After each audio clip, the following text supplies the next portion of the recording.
My name is Rachel Haynes and I found out I had Lynch syndrome 3 years ago after being diagnosed with endometrial cancer. I started having lots and lots of bleeding and I went to the doctors in March and they tested me for everything else, fibroids, my hormone levels were still fine, and eventually we ran out of options, so they sent me for hysteroscopy and it came back that I had some cancer cells in my womb, and on further investigation over the next month or so they found out that I had 2 different types of endometrial cancer and a 7-centimetre tumour coming out of my cervix into my thigh.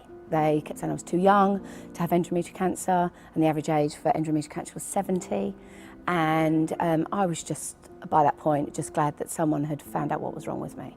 I had a full hysterectomy, including my ovaries, and I had 18 weeks of chemotherapy. I was supposed to have 30 rounds of radiotherapy, but at that point I was diagnosed with having Lynch syndrome, and it was decided because my chances of getting bowel cancer are much higher and you can only have radiotherapy in that area once, we decided that we would hold back.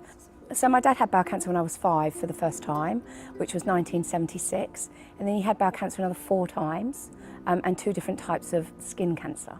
He was never tested for Lynch syndrome. Be tested, it might come back negative. And if it's positive, then you might save a life of a family member. You might save your own life. Why did I get cancer at 43? Mine wasn't random. It has a reason and I can do something about it. So actually, when you have just been diagnosed, and I was tested straight away. So mine came through I got my result on my 2nd chemo. It didn't make any difference. I'd already got cancer by that point, but I might be able to save the life of my nieces and nephews.